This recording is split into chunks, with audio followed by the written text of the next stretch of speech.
Okay, playing around with another medium, or other media on the uncoated 110-pound plain cardstock from Staples. Okay. In this video, what I do is I play around with some charcoals. Okay, I have some different types of charcoals from my old art school days. They're just in various grades and hardnesses and whatnot. I haven't worked with these types of things in probably since school, so we're talking about decades, you know. Conte pencils. I don't know. This isn't anything specific. I just kind of reached into my old art box and grabbed out anything that I thought might work. This is a Conte Crayon right here. That's what they call that, just the white one. A piece of white, you know, pastel right here. And little stomp erasers, or not, stomp blenders, they call that. A little chamois to kind of spread some things around. I haven't used these techniques in years and years and years, and definitely not on this tiny little piece like this. You know, we were usually doing like large drawings and sketches and whatever with those types of things. But trying to apply it to stamping right here. In theory, you know, I mean, working on this plain paper, this paper is, you know, perfect for this type of dry media. So trying something else out on here, and used a Workable Fixative, and then I went back in with some Dr. Martens with some brushwork. So kind of more of a, I don't know, we'd call this like a stamp drawing or stamp sketching. It has a feel of like a more of a charcoal drawing to me because of the media that we're working with, you know. And it was kind of fun. I think I'm going to explore this a little bit more.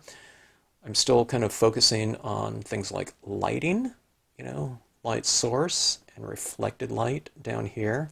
I'm still working on developing shadows and textures within the piece, different lighting effects on there. So it's the same type of aesthetic, you're just working in monochrome with a different medium. So you can kind of go for the same types of things, kind of in a general sense, but the process is going to feel a little bit different because of the different media and certainly surface that we're working with here. So, but it's, I don't know, it's kind of fun to play around with this, like I've said on the past few videos. I don't know, because it's kind of addictive because you're doing something that you haven't done before, and it's, you know, even from, I don't know, less than successful results, you get, I don't know, you learn something along the way with each of those types of processes, and I don't know, new ideas kind of emerge too as far as what potentially you can add to it, you know, the technique if you were to do it again. And I will do something again with this charcoal. It's awfully fun to do, and I don't know, I do like the end results as far as this goes. So I don't know, I always say, like, I don't think it'll be my favorite type of media. I'm not just going to become a charcoal stamper or whatever, but I don't know, a lot of potential there, I think, as far as things go.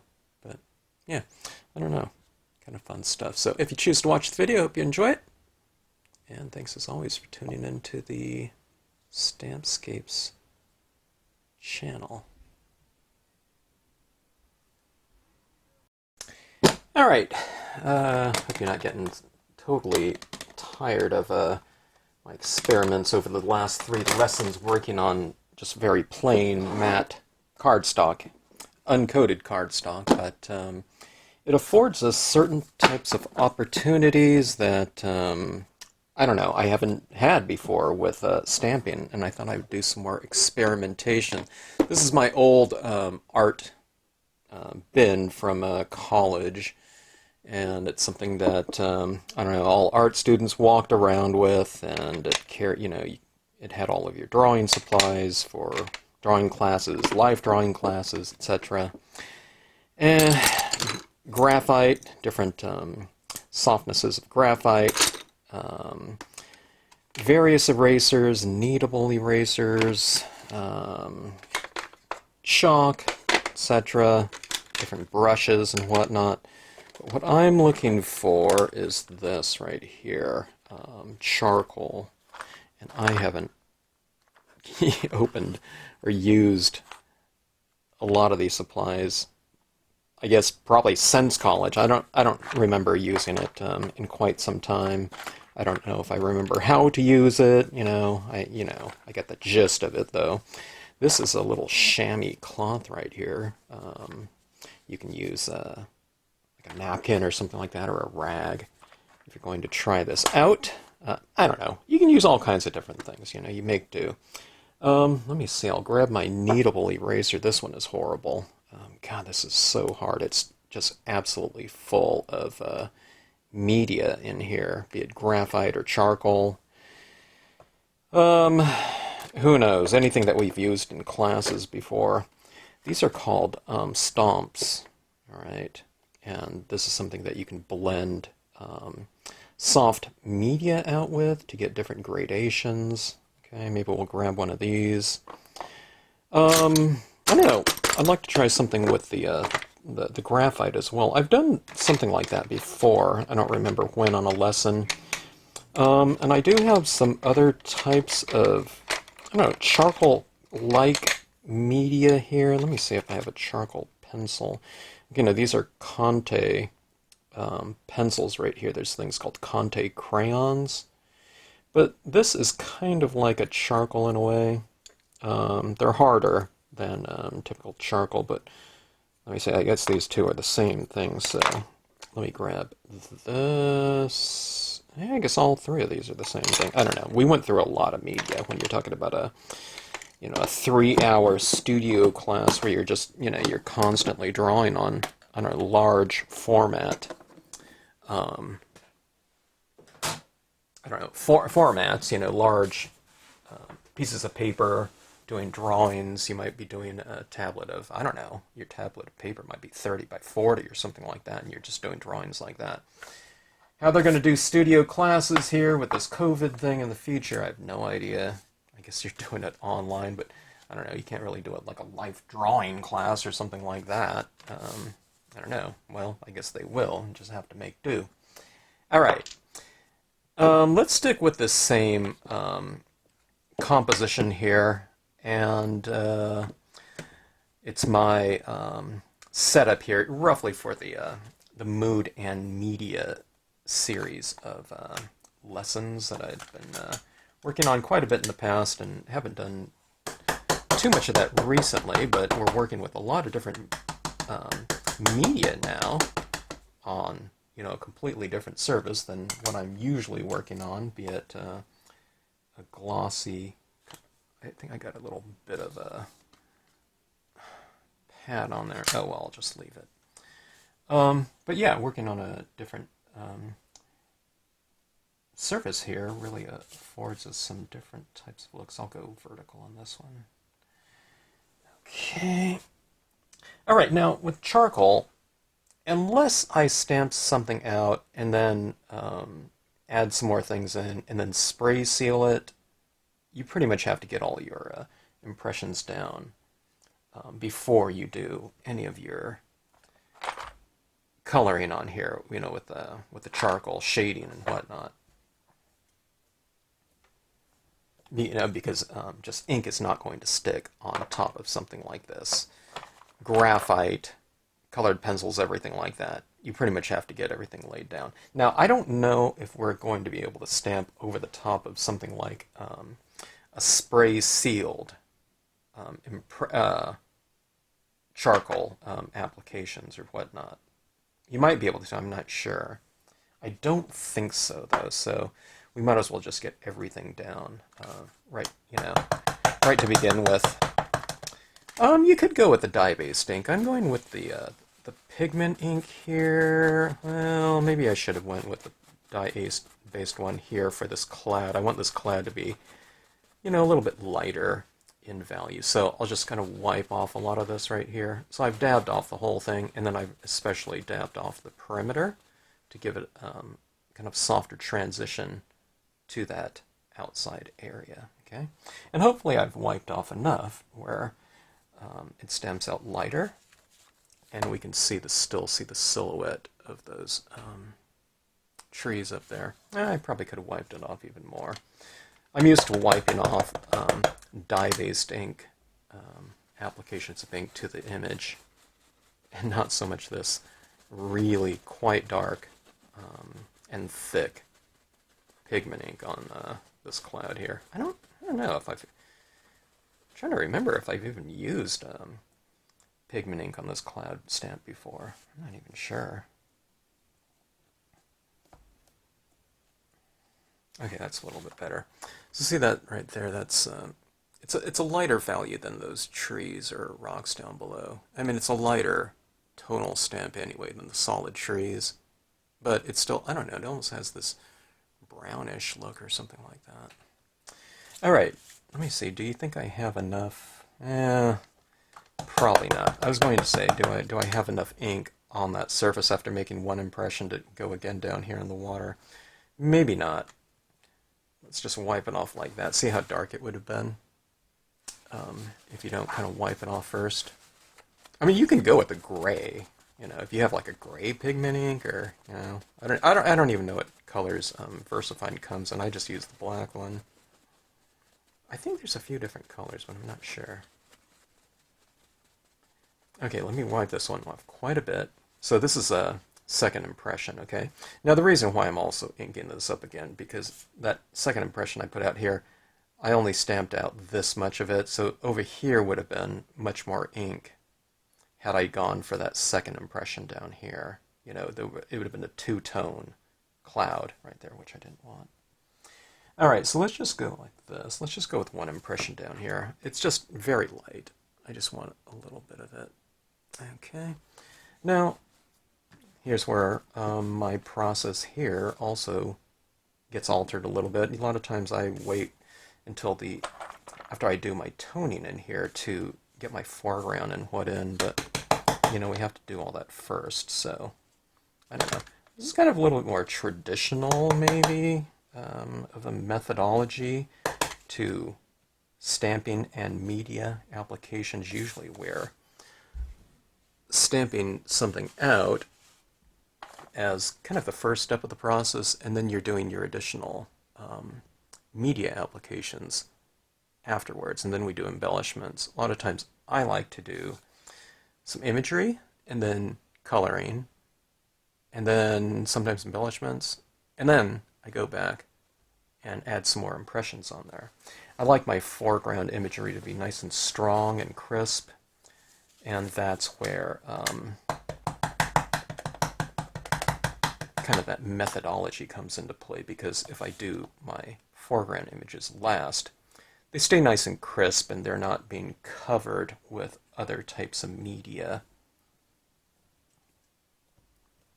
Even though you could do it all in the beginning, I just happen to think it looks a little bit better if you kind of wait till the end to do it. It's a minute little kind of tweak in the methodology. That maybe people can tell, maybe they can't, but I think even if it's a very subtle thing, you know, why not wait to do it? Okay, so there's your impressions right here. And I didn't mention it, but this is just the 110-pound Staples matte uncoated paper, just right off the shelf. I bought a ream of it, so I thought I was actually buying a ream of coated cardstock, but it turns out it's not. So, all right, let's test this out. Okay, so we kind of have our tonal range in here. There's different ways we can approach this. This area above the clouds, I could make it dark, you know, so it could be like this. I don't know. It could represent, you know, if you go dark up there, it doesn't necessarily mean that it's kind of a darker time of day. Like if I took a black and white photograph of a really blue sky, it's going to look grayscale, okay? Or I could just, you know, in this case, I could also leave this area open, and it could be kind of a lighter area above the clouds, you know, so you can do it like that.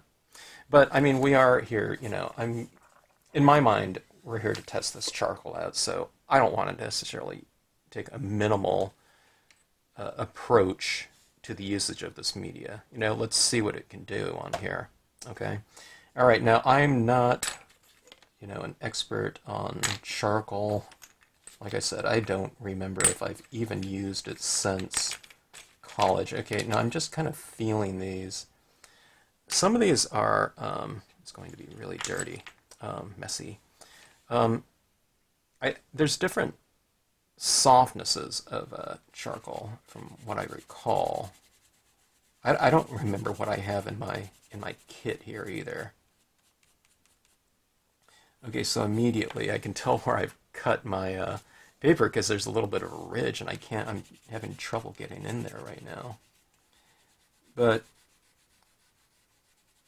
okay, here's where it is. I need to get a little bit more aggressive with my application. I was being a little bit too gingerly. I typically work, in really light shades of ink, and I work incrementally darker, but it's just not applying. So I need to be a little bit more, I don't know, maybe gutsy in this. All right, now the charcoal that I'm using right now, I'm guessing it's kind of a medium. I don't know if I was to relate it to like graphite, it would probably be like an H or something like that. It's not too soft. It's not overly hard. I think. I don't know. I'll play around with this. Okay, but what I was getting at before was we're going to establish some lights and darks in here. I want to establish those clouds as lighter clouds amidst, maybe a little bit of a darker sky. Maybe I'll leave some area light in there, and then we'll have light source, and then we'll have some reflected light down here in the water. So typical kind of vignette type of approach, just the same thing that I often do, probably 90% of the time in, my typical dye-based ink, or, I don't know, any type of ink, crafting ink, methodology. Okay, but here's what I like to do too. I like to establish those shadows, or, well, maybe not establish, but kind of reinforce the existing shadows. There's existing shadows in the stamp itself, okay? So it's like right along this water line where you can see those reflections, okay? And you just kind of reinforce it with some additional tone. And you do the same thing with that, with, your dye-based inks or whatever. Reinforce your shadows, and it'll make everything look a little bit more dimensional and round it off. Okay, let me try something else. I need to go with a softer. Oh my gosh, this is like extremely soft. Okay, man, that is crazy. I don't know, maybe that other one was really hard in relation. Maybe it was like it would have been like a H or something like that. This, I just barely touch it, and it leaves like a big, sooty, kind of established mark. Very well established. Right? This one I barely have to touch. Okay, so I have to really adjust here.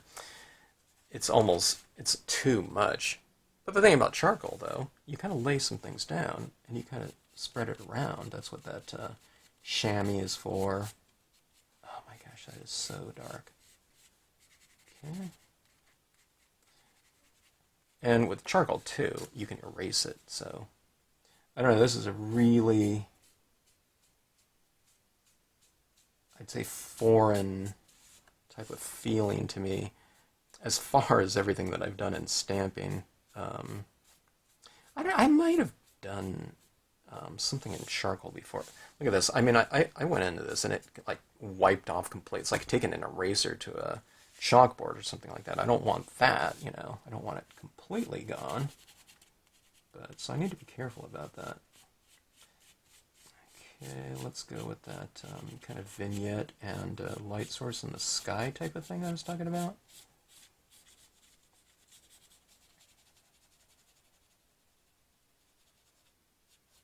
Going for a little bit of a vignette here. Okay. Taking this chamois, like I said, you can use like a paper towel or something like that. I don't know how many people go out and get charcoal or something like that if you don't have it, but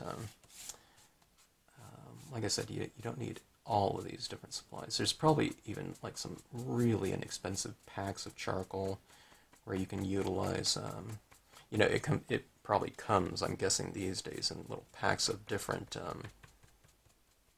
I don't know what you call it, softnesses or something like that. Okay, actually, it's looking pretty fun now. You kind of have to work it a little bit, okay? But I'm starting to see lighting established here, okay? I mean, it was really dark out here, but I've kind of spread that one around a little bit. And then we have this area down here that's lighting. Remember, you know, when you're changing media and whatnot, you can still use the same kind of fundamentals, all right, that you would use with any different type of media. You have lighting here. I'm changing charcoal again here. You have lighting, you have composition, whatnot.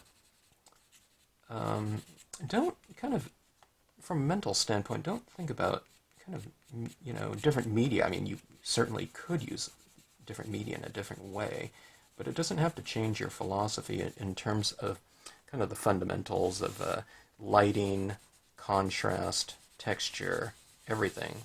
It just happens to be that you're using different media to establish all of those different types of aesthetics you might be into. Everyone might be into something a little bit different. You know, you might be going for something a little bit different in terms of your kind of your general, like I said, core aesthetics. Okay, I like to have a lot of range typically. So I like light areas, dark areas. Okay, now I'm going into my rocks here, and at the base of the rocks, kind of about midway up, I'm establishing some tones on them so that the rocks look a little bit more three-dimensional that way. Okay, at the base of the rocks, I'm kind of using a little bit more pressure to establish a little bit more range, okay? Remember that contrast? Going around the perimeter here. Let's kind of bring the focus of the viewer's attention a little bit more towards the center of the scene. So that's how what you do on this is you create a little bit of a vignette, or a lot of a vignette, whatever you want. The brighter you want, or the lighter you want your light areas to seem, to appear, then you just establish darker areas somewhere else in the piece, okay? This right here, so going around on the edge like this, it's kind of bringing a little bit more lighting into the scene. I think I'm going to go with some white chalk on here too to kind of use as a highlighting medium. Okay.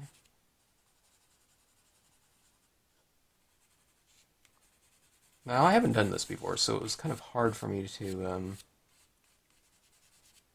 kind of picture kind of what I'm going for. Remember, this is my first. I don't know. If it's not my first scene that I've ever done in charcoal, I haven't done too many. Maybe one or two others, maybe. I'm trying to remember if I've done one for the mood in media. I might have. I thought I did graphite, though, for sure. Maybe not with this composition.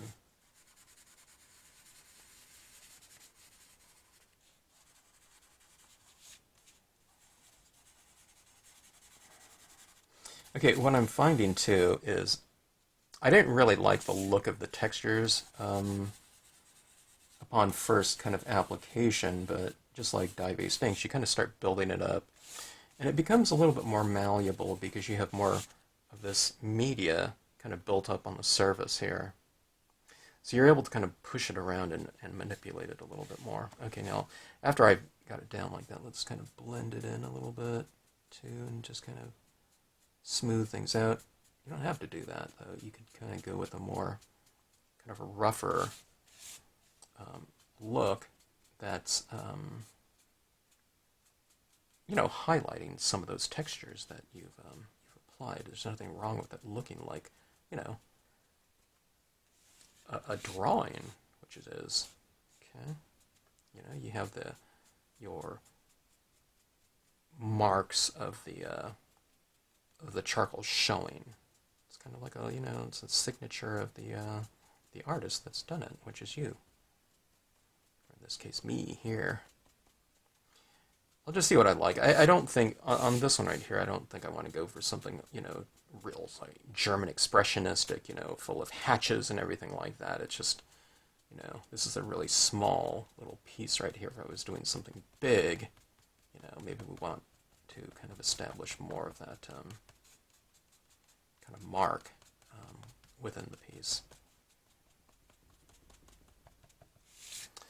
All right, so anyways, that's kind of getting there in terms of the tones. It's kind of interesting. So when I'm doing something, let's say I wanted to do some kind of grayscale piece, the question would be is, I don't know, what type of look do I want it to have? Because this matte paper and this charcoal certainly do open up some different possibilities. Let's try the Conte Crayon. I'm not sure what color the Conte is. I guess the Conte can go pretty dark. This is what I always try to do, though, when I was talking about range. Just like with dye-based inks, you can take any color that you have, and depending on the amount that you apply, you can go from something very dark, right? If this was ink, you apply more ink. And you should take any type of media that you're using and have a full range of it, okay? Not so much with, some markers like a alcohol marker, I don't know, if you can't just keep applying it more and more and more and get kind of a lighter look to it, so much. Maybe you can kind of manipulate it a little bit, but definitely with inks in the way that you apply them, and most definitely dry media, charcoal, colored pencil, graphite, etc. Okay, now this I'm finding with the Conte pencil, you can really establish very specific areas with this one. Actually, I think this is my favorite tool so far within the process here. I don't know if I could have done the whole thing with this Conte pencil, but maybe. This pencil is a lot easier to draw over the top of all of this other media that I've already kind of established, though I can tell that. Okay, let's make some of these shadows a little bit darker. Let's be a little more gutsy. Now, if you're ever doing anything like this, you definitely want to have some sort of spray fixative, like charcoals and all that type of thing. They're really quite messy. Look at my fingers like this. This all washes off, instantly. But that being said, it can really, wipe off of your surface here. So when you get what you want, just go back over it with a spray fixative, or I don't know, whatever you have. If you don't have spray fixatives, but you have a hairspray, you can use that.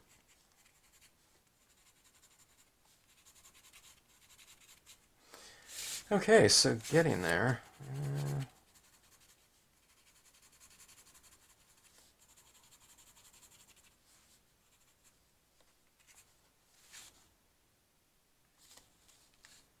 Let's try one of these right here.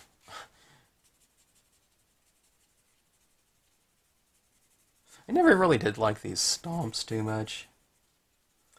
When I start using it on something like this, I feel like I'm dragging like something off of like a dry chalkboard or something like that, that kind of feeling. It's like this dryness on dry. It works pretty good though, that's for sure. You can use the tip of it, the side of it. I mean, this one looks like I've never used it before.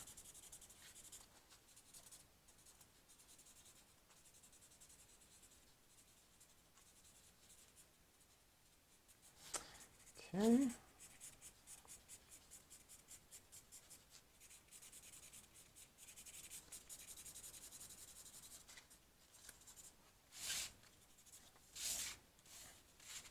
All right, let me go back into my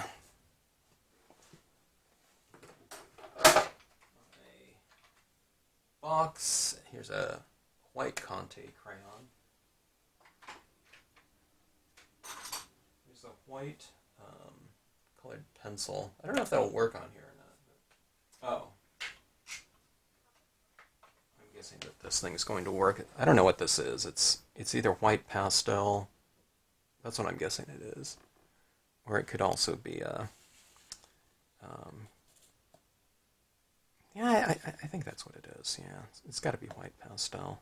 All right, but we'll add in some additional highlights in here with this one.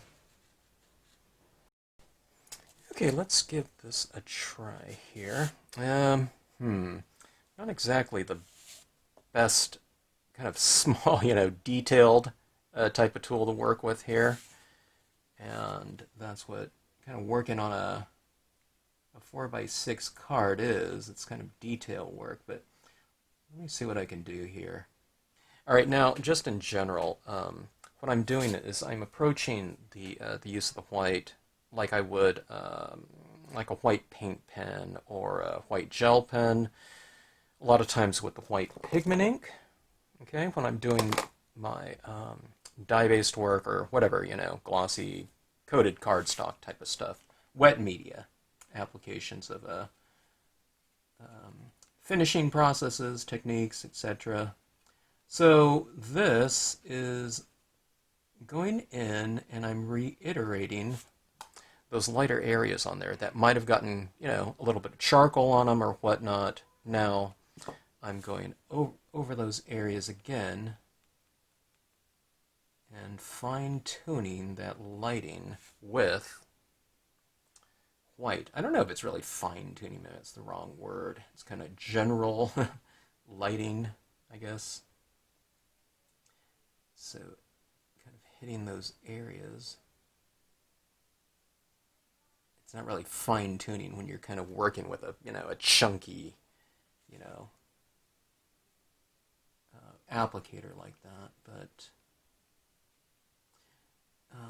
I don't know. The interesting thing about all of this is that our ability to go back in and manipulate what we've already laid down. I'm pretty used to the application process and not the subtractive process unless I'm working on something like stamp board, clay board or something like that.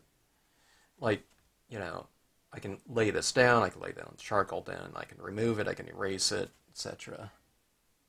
It's kind of a nice, it's a nice ability to do that, to have a subtractive process kind of in your, within your realm of possibilities, or an integral part of the, the process, I should say. It's a much more kind of circular process rather than, just, what you get is what, what you lay down is what you get.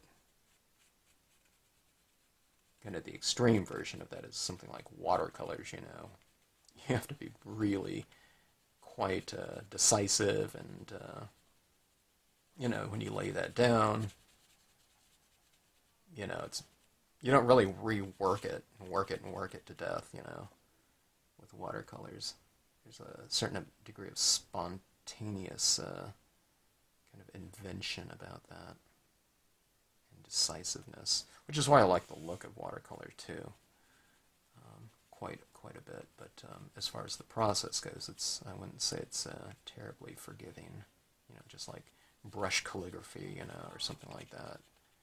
There's a certain degree of that spontaneous gestural process that takes place. Okay, going up and adding a little bit more chalk into this. But, you know, we can do those light beams probably with something like this. You know, if I practiced at it, you know, a decent amount, that would be kind of interesting to do. I'm going back and I'm kind of removing some of the the ink, you know, impression that I laid down just to give it a completely lineless transition up there. I am going over some of my areas in the branches right there to kind of hint at I don't know, three-dimensionality and the way that light might reflect off of some of that. This is one of those things, though. This is going to be very prone to, the white especially, is going to be very prone to just completely disappearing when spray sealed or spray fixed. So I'm going to have to be very careful about my spraying of this piece. You have to kind of spray it from distance and let it just lay down on that very gently. Alright, so here's the thing about kind of the aspect of shading and things like mist or something like that. You know, like on the side of the lake, there's that low-lying mist, you know, that you can see in the morning or whatever, maybe around twilight time or at nighttime if it's illuminated. But I kind of like that mist, so I'm kind of adding some little streaks down here, and that's something that I often do with the white pigment ink as an effect, and laying it down with a cotton ball. Let's see if we can just kind of draw it in here. So I'll oscillate it, though. I won't just put this everywhere because I do want that shadow effect to be down there still. So we'll just kind of oscillate this bank between some of that mist and some of it just plain. Okay, looks like it's more mist now than anything, but I am taking it into account a little bit. When I spray this, this is going to become much more transparent. Okay, so I'm adding a little bit more of this than probably what I should do if it was just, you know, going to end up like that. Okay, let's try some of this Prismacolor. I don't know if this is going to lay down or not. Probably not. Trying to add some of this wax over the top of that charcoal.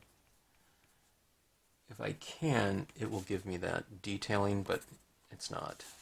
I need to spray seal this and then add something like this in here. And one of the things I was thinking about doing was I was thinking about spray sealing this and going back with some Dr. Martens and a paintbrush to get in some really fine-tuned types of touches. And it might be time to do that. But, I don't know, you know, certain type of kind of atmospherics going on in this that are kind of interesting to do. Like I said, I doubt if I'm going to start doing, you know, 10% of my scenes are going to start being charcoal. You know, I'd have to practice around with it a lot more, but I don't foresee it. But it is kind of interesting. Oh, okay, now so here's the Kneadable Eraser. So the things that we were doing with, oh, here's a Conte Crayon, I forgot about that. The charcoal and whatnot was we're doing that additive process, but you can kind of, you know, we can also kind of remove charcoal and get kind of a reverse type of streak of, you know, lightness into the scene as well. You know, maybe we can do a little bit of both. So I was adding a lot of white up there, but maybe I could have just erased the dark. I don't know.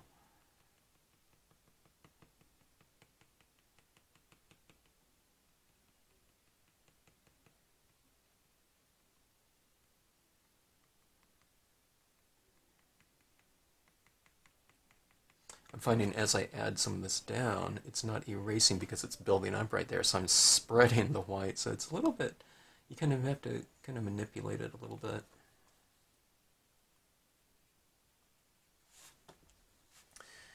I think that looks okay. Let me try this Conte Crayon.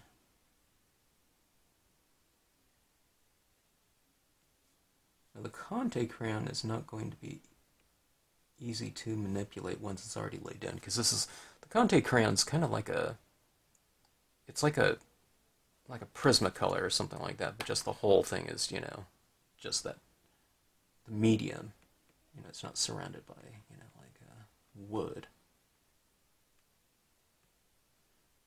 Kind of forcing some marks. It's very subtle because it's kind of adding, applying to the paper in kind of like a really soft application. And again, it is kind of smearing what I've already laid down. So, all right. So let's see. I mean, when you were working in kind of like traditional drawing materials too, when you apply them onto a stamped scene, I think this looks a lot more like a drawing itself. You know, like if we stamped this out in grays or something like that, and I finished it off in graphite, it would look like a pencil drawing. But this looks like I don't know, it looks like a charcoal drawing. You know, the trees are a little bit more detailed and things like that you can get with charcoal. You know, like these fine things down here, but the rest of it, I don't know, it looks like a charcoal drawing to me. But let's go ahead and spray it, and let's say I'll see if I can add on some Dr. Martin's little flourishes and whatnot. I think that'll be fun. Okay, this has been sprayed, and it was like I thought. I lost some of those lighter highlights with the white pastel in there, but not too bad. I gave it about 3 very light coatings. Okay, I hit it mostly around on the perimeter, but I hit on the inside a little bit. So probably 3 very light applications around the perimeter, 2 in the middle, shooting from spraying from about 8 inches to about maybe a foot. Okay, now the spray that I've used is the Krylon Workable Fixtiff. They call it workable. What makes it workable is that it is a flat spray, okay? So it doesn't influence, kind of from a textural standpoint, the surface. Maybe if you're starting with glossy, it'll turn it flat. I don't know. But, I don't know. Let me try this now. Still doesn't apply very easily. Okay, but it's still malleable a little bit. It's not completely sealed off. I mean, I could have hit it harder, but I would have lost all of my kind of like whiter kind of highlights in there. Okay, let me try something with some of the Dr. Martin's bleed proof white. Just on a, what is this, a number 3 brush right here. It just happens to be the one that I have. I don't have a ton of paintbrushes anymore from my school years when I was doing some painting. I'm not really a painter. But yeah, I do have a few brushes. Okay, so I'm just going in here and adding some very light highlights to the piece. Okay, now where I'm going over I can tell where I've laid down some Conte Crayon because it has a waxy feel, and this isn't, you know, applying to it very easily. It's, you know, it'd be like painting on like soap or something like that, you know, like a bar. So I can kind of feel a little bit of that. But that's all right. This will dry, you know, pretty nice on it. And then if I want to, I can seal this off too with some additional, you know, another layer of Workable Fixative.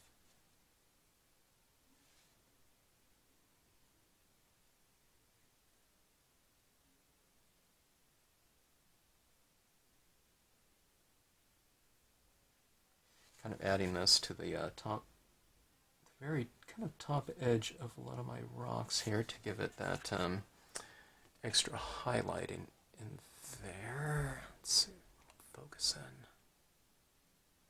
in. Okay, now just to kind of avoid a super isolated application of this media, what I like to do is I like to carry that texture into other areas of the scene just so it doesn't look like this isolated technique in one area that really stands out. Okay, so you kind of bring it around into other areas, and you also address other types of lighting in a similar fashion. Okay, this is representative of reflected lighting. Anytime you put kind of lighting on objects, it's like lighting, hitting some object as opposed to light source, I should say. Okay, I'm just kind of scumbling this, it means kind of like a dry brush, type of addition of some media here and there.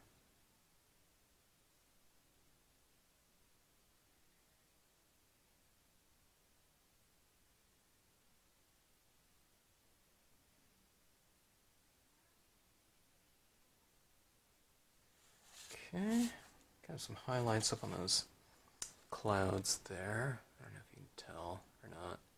But remember, we have these reflections down here in the water a little bit too. It's very subtle, these clouds down here now. Let's see if you can see them right in here.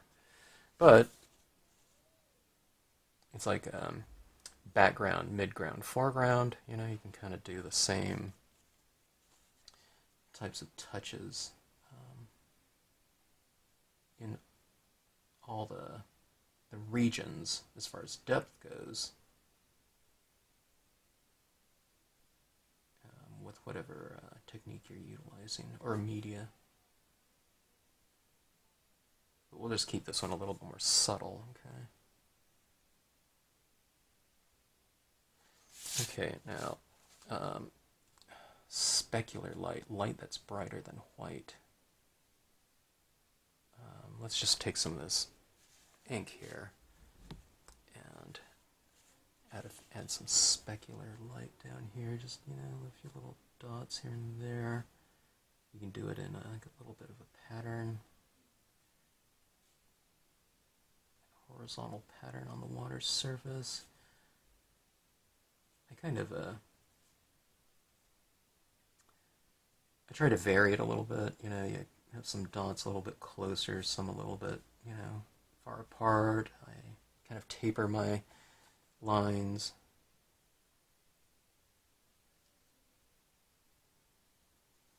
Can you see those little dots down there? I think that added to the piece from a kind of a textural standpoint. And you can also kind of do those little, little highlights here and there on other objects as well. And again, it's for that kind of a textural continuity within the piece. It just kind of creates a little bit of harmony when you have repeated patterns, textures, colors, whatever. It doesn't have to be done in the same degree from one area to the next. It's like like an interior decorator might decorate something. You can have certain little flourishes everywhere. Your whole room might not be red, but you have red, pillows or something like that, or a red, plant, somewhere within the room.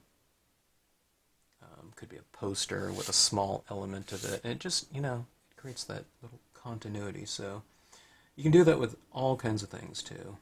It could be repeated patterns in terms of trees, colors, textures, anything. Just try to repeat things in general, and your piece will it'll all come together.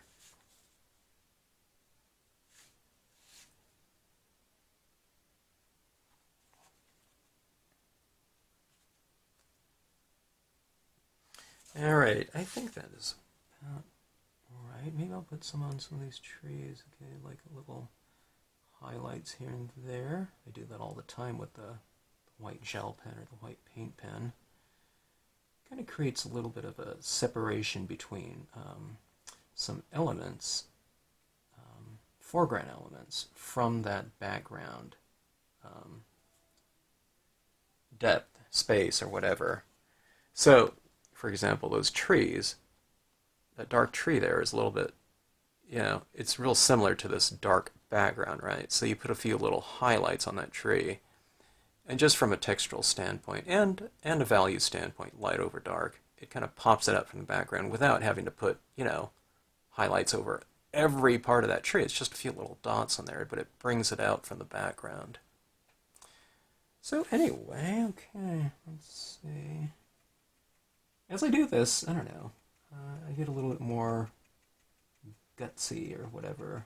You know, when I'm first starting to do this, if I haven't done something before, it tends to be a little more, the application seems to be a little more kind of gingerly and measured, but you know, the more you do this, it's like, oh, okay, you know, you start seeing things more as like a whole, and WHOLE, not HOLE. um, so other things become a little bit more kind of apparent as you start doing that. So keep that in mind. Just kind of work it a little bit and kind of experiment around.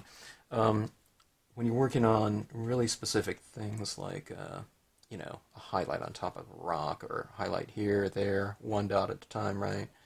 Don't forget to also don't lose track of what your piece is looking like on the overall. So you have to kind of not only look at it like this as you're applying a little dot there, but you know, hold it at an arm's distance and take a look at the whole and see how all of these little details that you're adding to your piece are affecting kind of the overall composition, okay, from a lighting standpoint, emotional standpoint, etc. Okay, so anyway, let me see something here. Now, I would matte this off probably with just a plain white piece of paper or something like that, but let's say we were going to put it into a card format. You can use other colors too, but black is very basic here, but this is a folded card from Kelly paper. But let's see what something like this would look like right here. And it would, you know, like I said, it needs some sort of matte or something like that, but I think that looks pretty cool and fairly dramatic, you know, if it was on a card like that. Could be the interior piece too. You can open it up and it would be that, or you can put it on the outside and you open it up on the interior like that.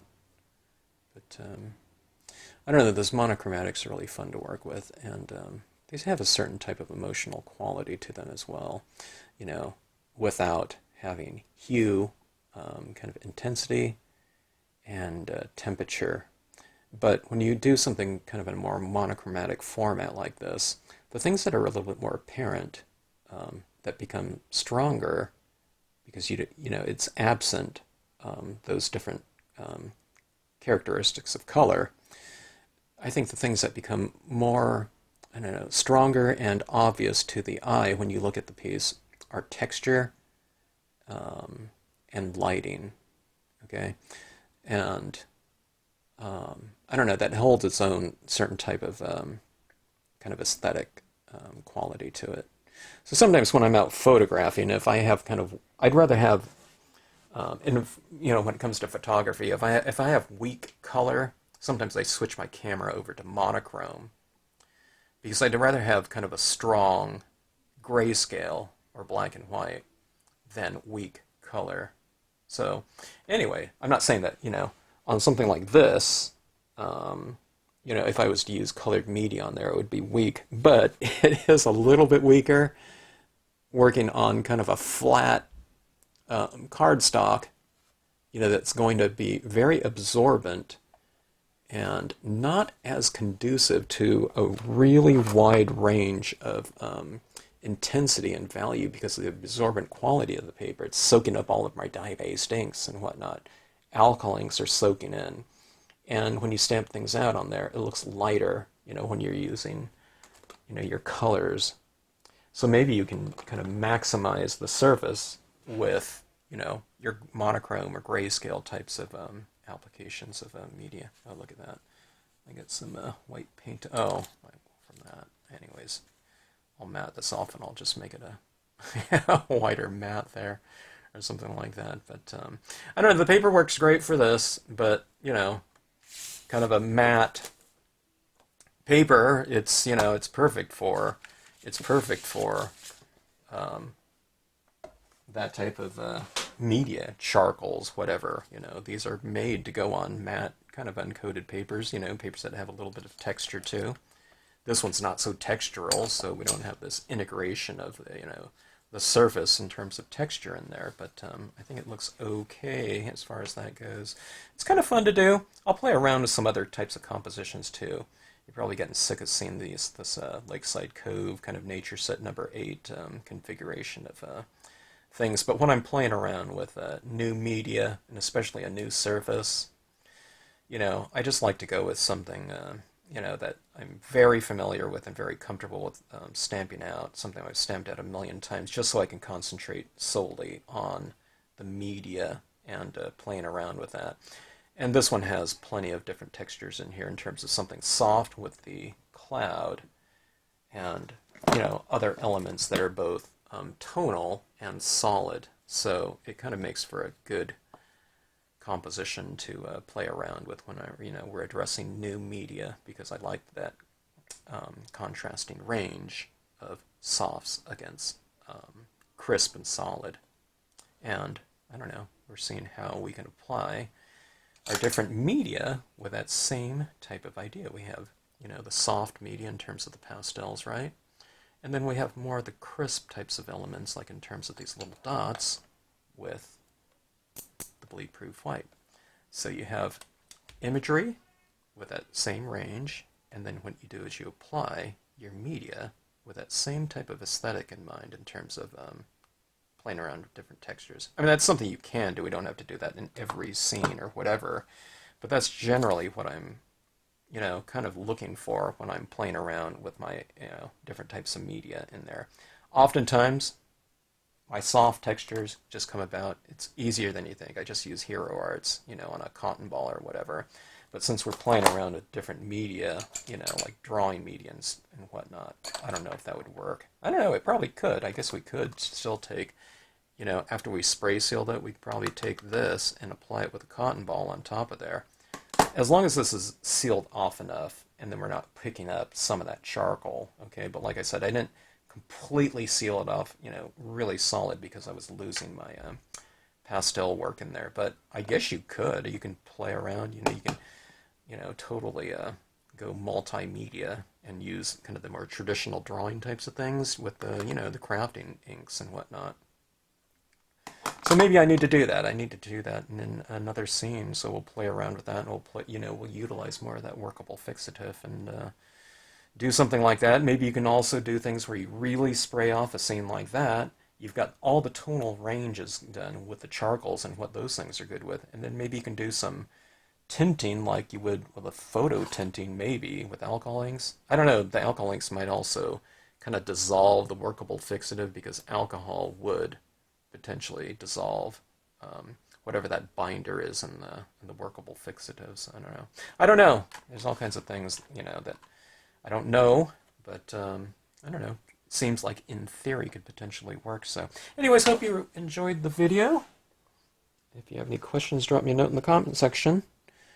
And I don't know, have any of you done anything with kind of charcoals, dry media, Conte crayons, graphite?